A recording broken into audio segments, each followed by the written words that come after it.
For those who are just tuning in, it's Broke Black Critics featuring myself, Romello, Catoire, Remy, Lebeau. We just talk. We opened up the show talking about the situation at the school board office somewhere in this country. Please don't. Where a man opened fire in revenge of his wife getting Getting the can, getting fired. First and foremost, I want to give a shout out to the landlord, our whole Black Dot. Absolutely. Big things popping out there in Harlem, man. Big movies, music, you name it, and it's all fire. Harlem. I had the privilege to work with him on one of his previous videos, and Love for the Game is a fire album.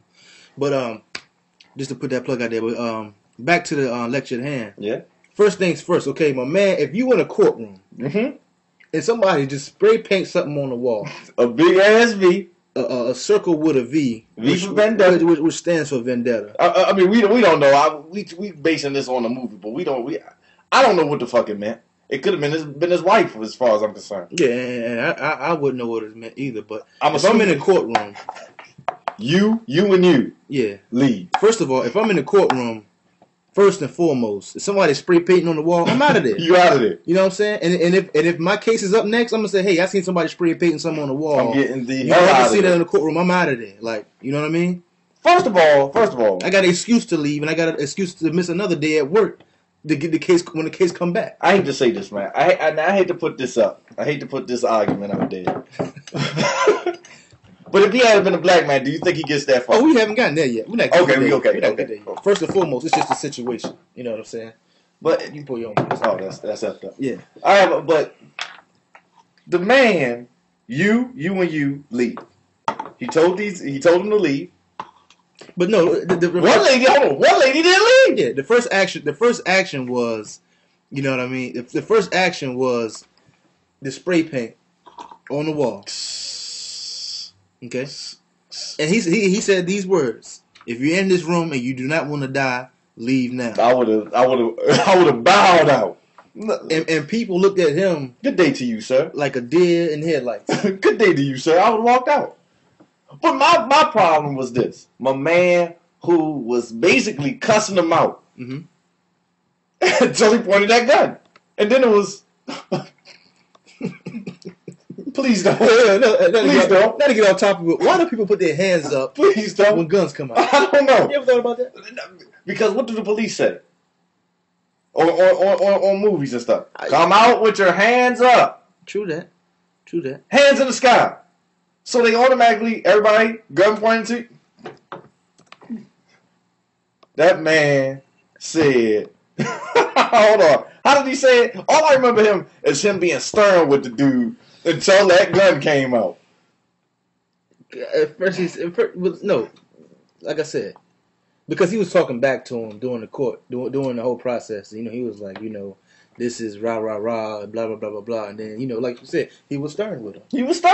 But one guy I used to work in the warehouse, and he said, I got something that I call the mind changer. And then, that will change your mind. Hey, and it changed his mind.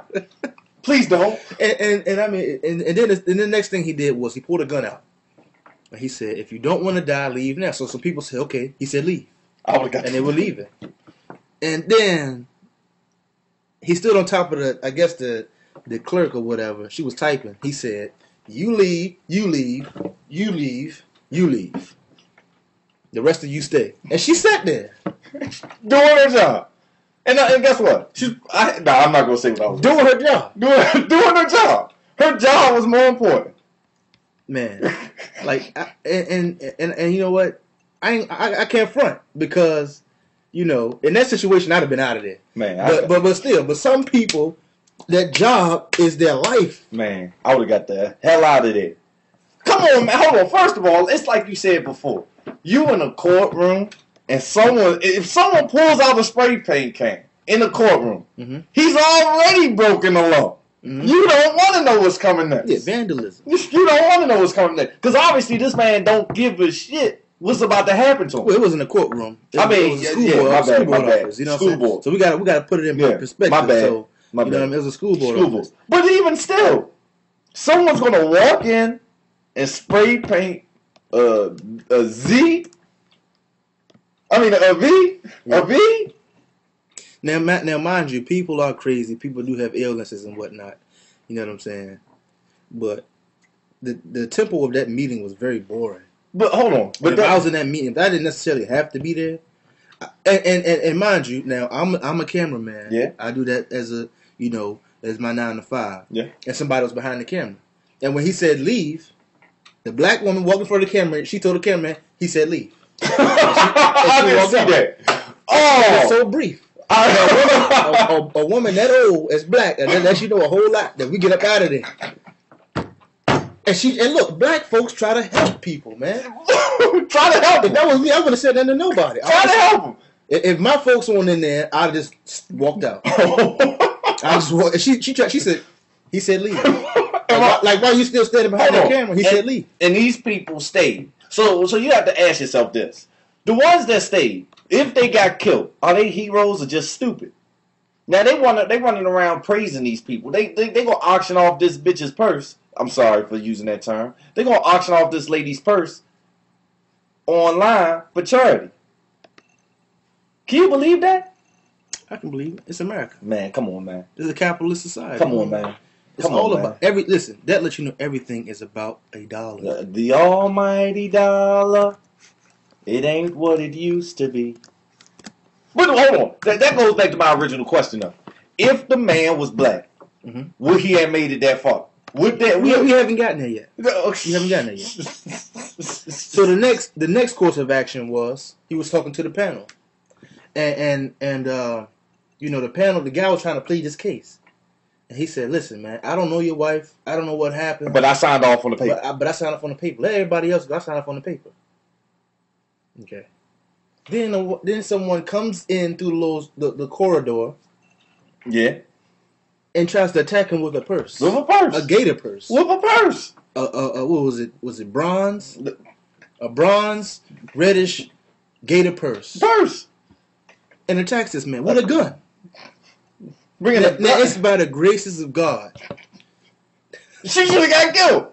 She should have got killed on GP, man.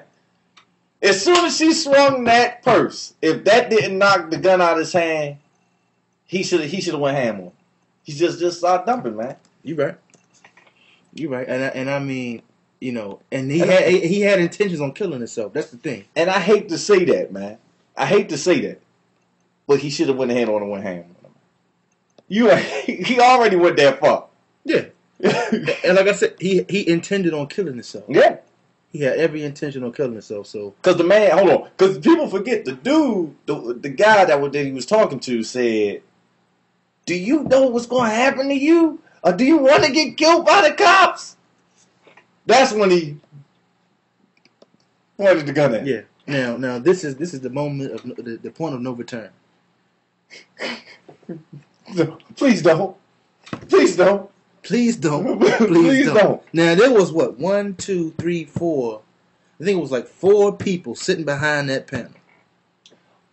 Hold on, but before you finish, tell me that the media and stuff ain't crazy over this, man. They had an interview with the dude that shot him, the security guard. Mm-hmm. Now obviously somebody told him what to say. Now on the footage, the footage. Now we going on the footage. The guy holds the gun with one hand. Mm-hmm. Interview with the security guard. The security guard made it look like he was holding it with 2. So he made it look like he knew what he was doing. Right. But clearly on the video, he's holding it with one hand. Yeah. And I wonder if he was under the influence of alcohol because he looked a little, spacey. He looked a little out of it. But like I said, you have to take into consideration that people have a lot of different things going on with it without you knowing about it. But another thing you got to take into consideration is you don't understand how this woman being fired affected the family as a whole. Now, you don't know why she was fired, and you don't know how it affected them. She probably was fired over nothing. Like I said, the man said he signed off on the paper and didn't even know who she was. So that means that all he signing. That means he's signing something without even knowing what he's signing. Yeah. Somebody. I gotta fire somebody today. Oh, here. All right, there you go. Go take it to him. That's his job. But he don't even know what he's doing. All he knows is his job is to fire people. And he don't know, and no one knows how it affected this woman. How it obviously affected this man for him to go to these extremes. Now I wonder if they're going to talk to the woman. Do you think they talk to her? He didn't kill nobody. I'm sure they are going to talk to her. Okay, well, here's my next question. Had that been any other race, it would have been a terrorist attack. So why not dub him a terrorist? Well, it's obvious. He made his reason known. Like, you know, the motive was known when he walked in there. The motive is known. 9 times out of 10, the motive is already known. But they would be quick to dub someone a terrorist. True. But this man, a white man, was not dubbed a terrorist. He went into I'm assuming it was a federal building. Mm-hmm. He went into a federal building with the intent to cause harm. Why isn't that a terrorist attack? I think we all know why. Okay. But, yeah. Now, the point of no return. Now, let's just say, what if? Okay. Four people behind a desk. You're one of those 4 people. Okay. You're not the middleman. Okay. You're not the man pleading for his life. Okay. But you're one of the other 3. Okay. I'm out of there. What do you do? I'm out of there. As soon as he points the gun to the dude, as soon as I see who he has intentions on killing, I'm ducking and rolling. Duck and roll. Duck and roll. Please don't. This is all he did. No. Oh. Deer in the headlights. Deer in the headlights. Deer in headlights. Hey, man, but I just want to say, man, you know, the economy says it all, man. You know? Like I said, you don't lose know. your job. It's like you lose your job, you lose your life. You losing your life, you're right. That's like that's a lot of people feel. You don't know what that family is going through, man. Yeah. And like I said, you don't know why she was fired. What if she was fired for no reason? Mm-hmm. Like, we have layoffs. Well, I'm not going to give up my high-paying job. Let's cut off one of these low people. Here, let's cut her off. She's been working here for 20 years. Yeah, well, also, in addition to that, there's no telling if she was being harassed, you know? She was telling her husband about it. Right. You know, she was getting treated bad. And it may have not had anything to do with the board. It may have had something to do with the staff. You know what I'm saying? You're right. So, I mean, he should have went about doing what he did a different way. But see, in times like this call for crazy-ass measures, man. I'm telling you.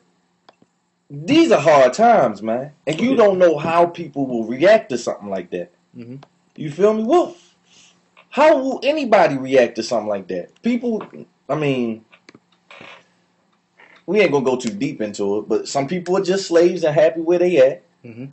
And some people are slaves, but once the veil is uncovered, then what are they left to do? And that's probably what they was thinking. What are we going to do? Bump it. I might as well go ham out here. Right. Well, we got a few more viewers on. Thank you for tuning in to Broke Black Critics, featuring myself, Romello, Catoire, and Remy Lebeau. And we just, pretty much summed up, what happened with the shooting in the school board office. Please don't. God bless the suspect who killed himself. Once he already knew that, Oh yeah. Once that was over with, it was over. At least he thought it was over. So, ain't no telling what type of person he is. We all know the media will paint any picture they want on you based on one situation. But he was a gunman and he was gunned down.